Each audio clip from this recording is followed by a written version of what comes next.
অনেক দিন আগের কথা। রূপনগর গ্রামে সুরুজ নামের এক গরিব চাষি তার স্ত্রী রাহেলা বেগমকে নিয়ে অনেক অভাবেই দিন কাটাচ্ছিল। পরের জমিতে চাষাবাদ করে কোন রকমে দিন কাটতো তার। একদিন সকালে সুরুজ যখন কাজে যাচ্ছিল, তখন তার স্ত্রী রাহেলা তাকে বলল, হ্যাঁ গো, এভাবে আর কতদিন চলবে বলো তো? ওই তো অতটুকু টাকার জন্যে সারাদিন পরের জমিতে খেটে মরো। এই যদি নিজের জমিতে খাটতে, তাহলে আজ আমাদের ঘরে সোনার ফসল থাকতো। কি যে বলো না, ছেঁড়া কাথায় শুয়ে অমন লাখ টাকার স্বপ্ন দেখতে নেই গো। নুন আনতে যার পান্তা ফুরায়, সে গিয়ে আর নিজের জমিতে চাষ করতে পারে? আজকাল চাষাবাদের কত খরচ জানো? জানি জানি, সবই জানি, তবুও বড় সাত জাগে গো। তোমার এত কষ্ট যে আমি চোখে দেখতে পারি না।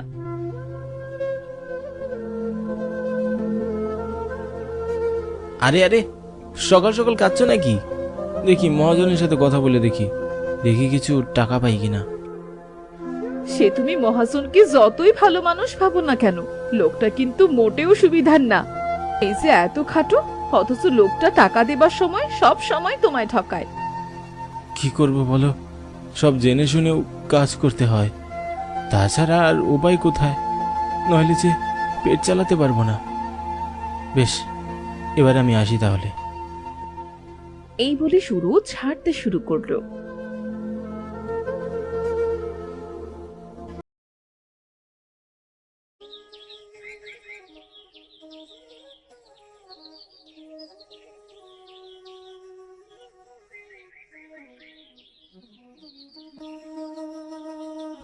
আরে, এই যে জমিদারের নাতি সুরুজ মিয়া, এতক্ষণে আপনার আসার সময় হলো?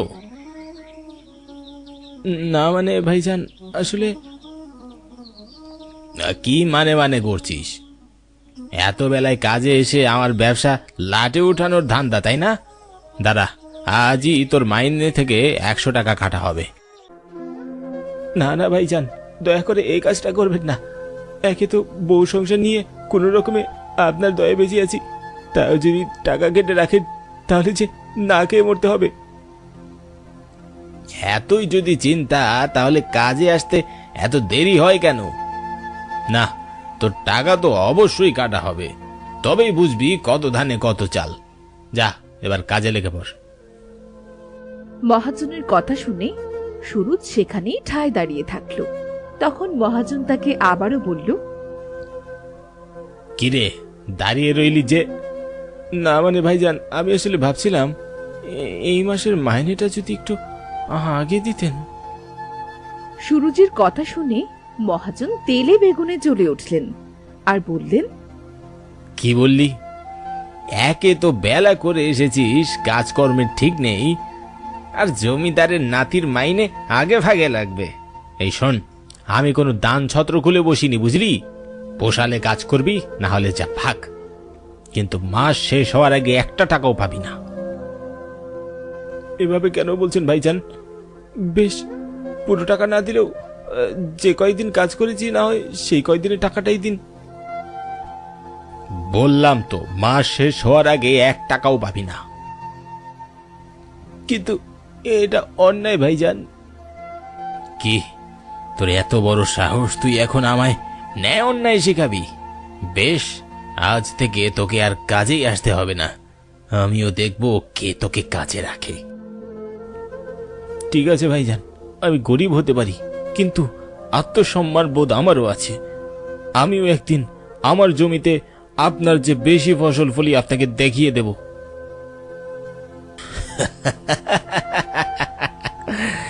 পিপিলিকার পাখা গজে মরিবার তরে, সামান্য চুনোপুটি হয়ে আমার সাথে লড়াই করার স্বাদ। যা যা, এমন সুরুজ কত দেখেছি। ভাত ছেটালে কাকের অভাব হবে না। কালই আমি আমার নতুন জমিতে লোক নিয়োগ করব, তুই এখন দূর হ। বেশ, আমিও চলে যাচ্ছি, তবে আমি বলে রাখলাম, একদিন আপনার এই অহংকারের পতন হবে, সেদিন আমি দেখব।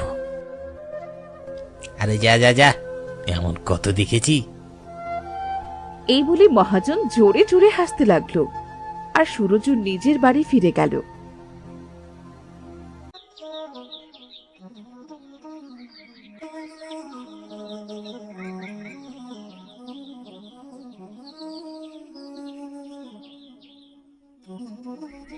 এ কি, তুমি ফিরে এলে যে? হ্যাঁ, ফিরে এলাম।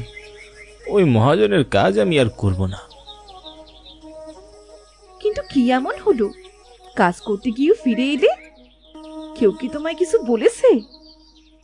রাহেলার প্রশ্নের উত্তরে সুরজ এক এক করে তাকে সব ঘটনা খুলে বলল। সব শুনে রাহেলা বলল, তুমি বেশ করেছো, ওই লোকটাকে আমার একদম পছন্দ না। তাছাড়া আমাদের তো একেবারে কম জমিও নেই। তুমি যদি সেখানে ভালো করে চাষাবাদ করো, তাহলে দেখবে একদিন আমাদের মুখেও হাসি ফুটবে, আর ওই শয়তান মহাজনকেও বেশ শিক্ষা দেওয়া হবে। সবই তো বুঝলাম, কিন্তু চাষাবাদের এত খরচ, বীজ কিনতে হবে, সার কিনতে হবে, আরো কত খরচ। এত টাকা পাবো কোথায়? ওসব নিয়ে তুমি একদম চিন্তা করো না, তুমি বসো, আমি এক্ষুনি আসছি।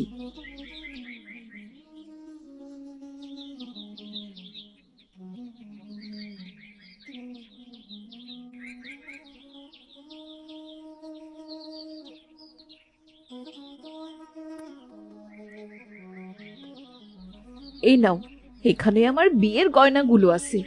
এগুলো বিক্রি করলে দেখবে অনেক টাকা পাবে, আর সেই টাকা দিয়ে আমরা দুজন দিনরাত খাটলে আমাদের জমিতেও খুব ভালো ফসল হবে। না না, এইসব আমি নিতে পারবো না। এই গহনাগুলোই তো তোমার শেষ সম্বল। আমি যদি সেগুলো বেচে দিই তাহলে খুব অন্যায় হবে। কি যে বলো না, গয়না না, তুমি তো আমার শেষ সম্বল। তুমি যতক্ষণ আমার পাশে আছো, আমি ততক্ষণই ভালো থাকবো। তোমার মুখে যদি হাসি না থাকে, এই গয়না দিয়ে আমি কি করব বলো তো? তাই বলছি, যাও, তুমি এগুলো বিক্রি করে দাও। রাহেলার কথায় সুরজের চোখে পানি চলে এলো। সুরজ সেটা মুছতে মুছতে বলল, বেশ, তোমার কথাই রাখছি। 1 বছরের দ্বিগুণ গহনা আমি তোমায় বানিয়ে দেব। বেশ তো, বানিয়ে দিও। এবার যাও তো দেখি, এগুলো বিক্রি করে দিয়ে এসো। রাহেলার কথায় সুরজ বাজারের দিকে রওনা হলো।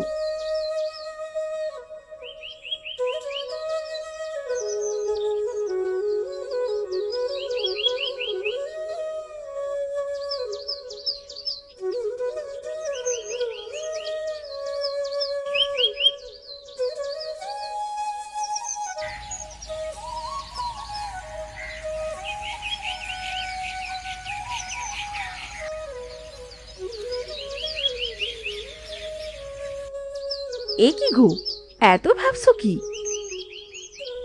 ভাবছি যা করছি তা ঠিক করছি না।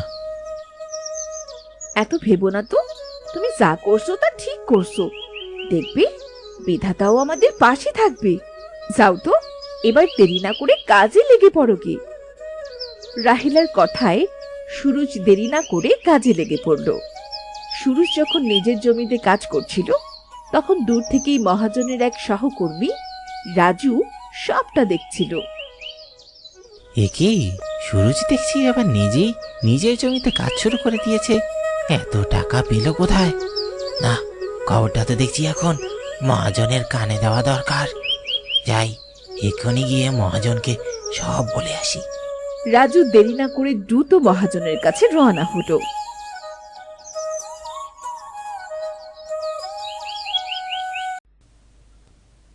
আরে রাজু, এভাবে হাবাচ্ছিস কেন? ওস্তাদ, ওদিকে তো দেখে এলাম সুরজের জমিতে আজই কাজ শুরু করে দিয়েছে। বেশ, করুক, আমিও দেখবো ওই চুনোবুটির কলিজায় কত জোর। না ওস্তাদ, আমি তো নিজে দেখে এলাম অনেক বীজ আর সার নিয়ে এসেছে। ওকে আপনি যতটা দুর্বল ভাবছেন, ও কিন্তু অতটা দুর্বল নয়। তাই নাকি? বেশ, আমিও দেখব। এবার চল আমাদের জমিতে যাই। কিন্তু ওস্তাদ, কারে দিয়া কাজ করাবেন? এখনো তো কোনো কাজের লোকে খুঁজে পাওয়া যায় নাই। রাজুর কথা শুনে মহাজন তো খুব রেগে গেল। কি বললি? এখনো কাজের লোক খুঁজে পাওয়া যায়নি? এক অকর্মা এসে কপালে জুটেছে। না ওস্তাদ, আসলে যাই বলেন না কেন, সুরজের মতো পরিশ্রমী লোক খুঁজে পাওয়া কিন্তু অনেক কষ্ট। তাছাড়া এত অল্প বেতনে কেউই কাজ করতে চায় না। একদম চুপ, একটাও কথা বলবি না। ভাত ছেটালে কাকের অভাব হয় না, বুঝলি? এমন সুরুজ হাজারটা পাওয়া যাবে। প্রয়োজনে বেতন আমি দ্বিগুণ দেব। কালকের মধ্যেই লোক খুঁজে আনবি। জি ওস্তাদ, আমি আজই খোঁজ লাগাচ্ছি। এইভাবেই কেটে গেল বেশ কিছুদিন।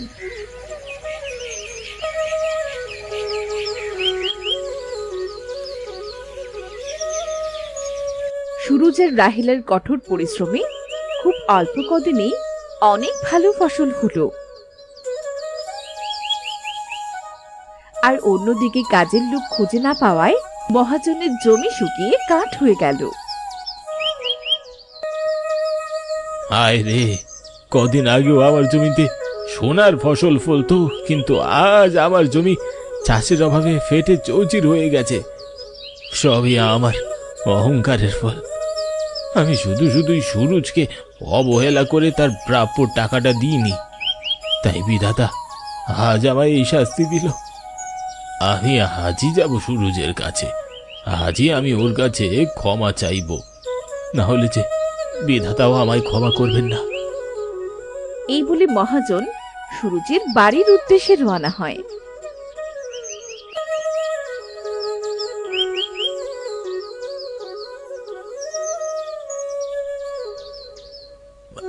সুরুজ, সুরুজ বাড়িতে আছো?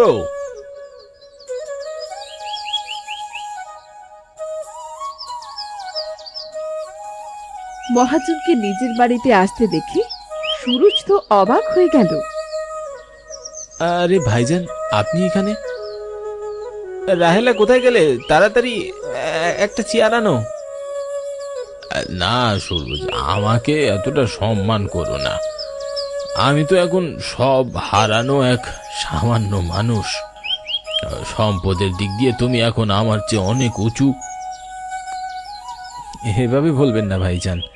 অভাবের সময় আপনি আমাদের যে উপকার করেছেন তা আমি কখনো ভুলবো না। কিন্তু আমি তো পাপী। অহংকার করে সেদিন যদি আমি তোমায় তাড়িয়ে না দিতাম, তাহলে আজ আমার এই অবস্থা হতো না। তা হয়তো হতো না, তবে সেদিন আমায় তাড়িয়ে না দিলে হয়তো আজ আমার এমন অবস্থাও হতো না। তাই যা হয়েছে তার জন্য আমি আপনার কাছে চিরঋণী। ও ভাই, তুমি ঠিকই বলেছিলে। আজ আমার অহংকারের পতন হলো, কিন্তু বিশ্বাস করো, আজকের পর থেকে আমি আর কখনোই কাউকে ছোট করে দেখব না।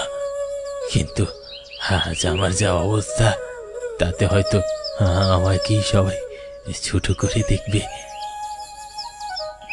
না ভাইজান, আমি থাকতে আপনাকে আমি কখনো ছোট হতে দেব না। কিছু মনে না করলে আমি আপনাকে কিছু টাকা দিতে চাই। আমি চাই আপনি সেই টাকা দিয়ে অন্য কোনো ব্যবসা শুরু করুন। সুরুজের কথা শুনে মহাজন আনন্দে আত্মহারা হয়ে আবারও সুরজকে জড়িয়ে ধরল আর বলল, সত্যি তাই, তোমার মন অনেক বড়। তোমার এই ঋণ আমি কখনো ভুলতে পারবো না। এইভাবেই মহাজন আর সুরজের মধ্যে নতুন করে বন্ধুত্ব তৈরি হলো। আর এভাবেই আবারও তারা সুখে শান্তিতে দিন কাটাতে লাগলো।